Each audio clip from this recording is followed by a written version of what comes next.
It's a new day. Here's Margaret Larson. Hey, good morning. How are you? Good to see everybody. Hello. Hello.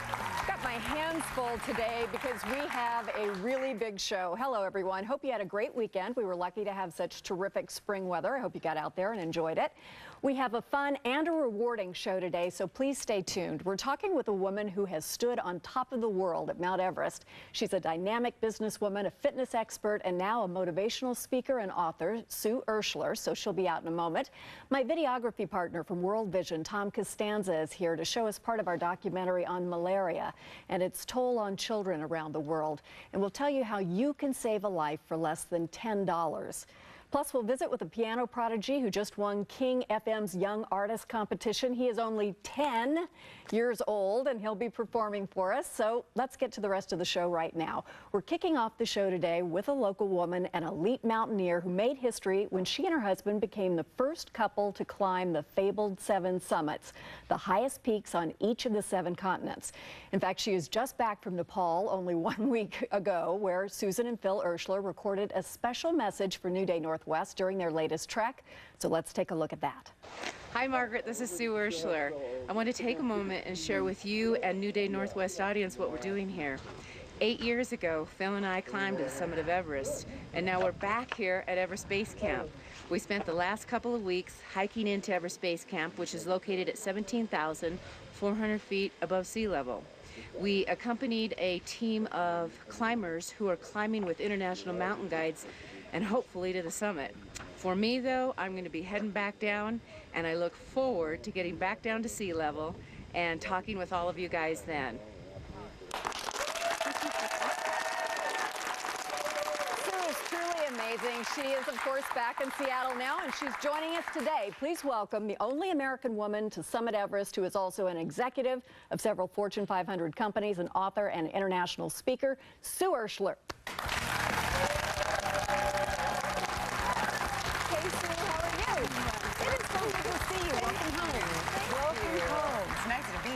Oh my gosh, it was great to see all that behind you. I have to live vicariously through you, and I often do. So describe to me what it looks like at base camp. At base camp, it's a lot of rock and ice and snow, and there's no green. You're up above the tree line. It's beautiful in that when it does snow, it's all white and then the blue sky, and if it's sunny, great. We had lightning and thunder and snow before we left. And we're looking at it right now. There are tents everywhere because you bring everything that you're going to need, the portable toilets, the whole thing, and then you take it all away at the end of this, right? Yes, yes. And base camp is on a moving glacier, so there's no permanent structures whatsoever. And that's why, because it's a moving glacier. Yeah, yeah. You know, I honestly think about you and Phil quite a lot when I'm in the gym. Your husband, who is 59, has survived cancer. He's dealt with Crohn's almost all of his life, which means chronic pain and other difficulties. And yet, where is he right now? He is at 21,000 feet up at Camp 2 on Mount Everest, and he says he's coming home in a couple weeks. But we'll see if he goes up or comes down. So I think about him when I'm on the treadmill, and I think, what a weenie I am, and then I keep going. So he's inspiration to me. He honestly is. Now, what's interesting to me is your background with sales, some achievements you've made in the fitness world, which we'll talk about in a moment, your authorship, and all of the mountaineering. You're an expert to me on meeting goals, setting goals and meeting goals. And that was one of the things that I really enjoyed about your book, and that's how we met. I think we met actually before then, but we talked again when your book came out together on Top of the World. So tell me what advice you would give us for setting and meeting goals these days. Yeah, and you know, I would say this would apply to any goal or big dream. Certainly, I would imagine that not everybody wants to climb Mount Everest, but I'd like to, but any big goal or dream, first of all, is vision drives the activity. You know, if we can do one thing, it's really to have that vision. When Phil and I climbed Everest, what I needed to focus on was the summit of Everest. He and I standing up there and then coming back down safely. Not the going up, but the achieving and the returning. That's right, that's right. And just to be able to see it and then work backwards. Like signing up for a marathon, you want to commit to it and sign up. You want to pay money so that way then you'll work backwards, and the vision just drives that activity. Did you find that you could achieve more than you thought you could? Personally, yes. I was 36 years old when I met Phil, and I didn't have a passport. He loves to point that out. I'd never Certainly hadn't climbed. never climbed at all, never climbed or hiked. And then 10 years later, we had climbed the 7 summits and also climbed Mount Everest. So. Super not a secret that we're both over 50. One of us slightly fitter than the other. We'll leave that to you to decide which one that is. But Sue did something amazing last year, 2009, the Emerald Cup Bodybuilding Championship. She was first place in the over 50 figure category. And you looked so astounding that when I showed my husband the picture, he looked at it longer than I thought he really needed to. I mean, it felt to me like it went on for a while. And I said, that's it. She's a nice woman, but quit it. So, I mean, you must have surprised yourself with that, too, because you just started to kind of try to get fitter and ended up, because I think you might be slightly competitive, going just a little in a good way, in the best way. What did you learn from that and might be able to share with us for, you know, those of us over 50 trying to stay in shape? Yeah.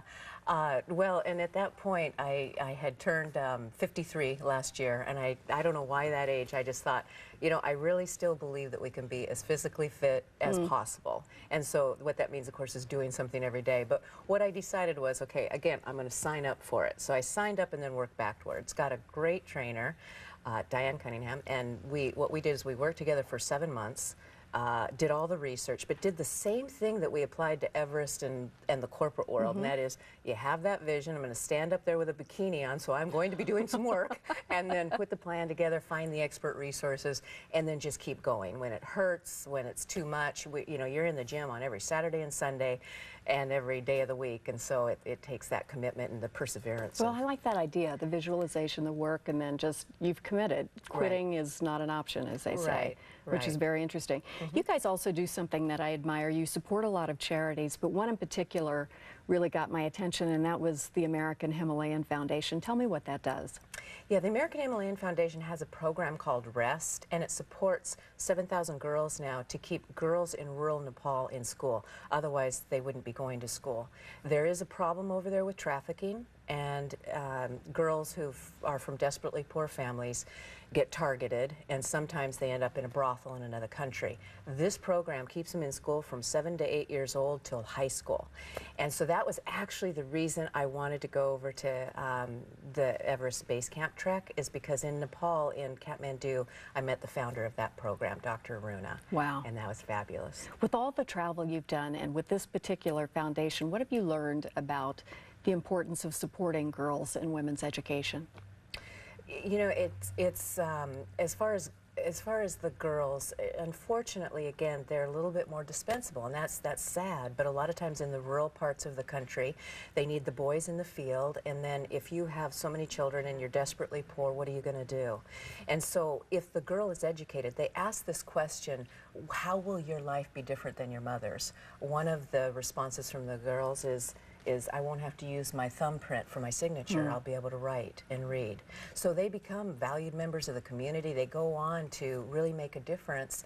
And actually, in this program, they haven't lost one to trafficking. That's amazing. And we think about education always as being important, but the alternative to an education here is not that you end up in a brothel at age 12. I mean, the cost of this for people in the developing world is really quite amazing. So I just have to say, I admire you so much. You have lived every moment of your life to the fullest. I think you've set a great example, and you and Phil are both just two of my favorite people in the world. So thank you for being here. Thank you so Sue. much. Sue Urschler, everybody. Thank you. Thank you.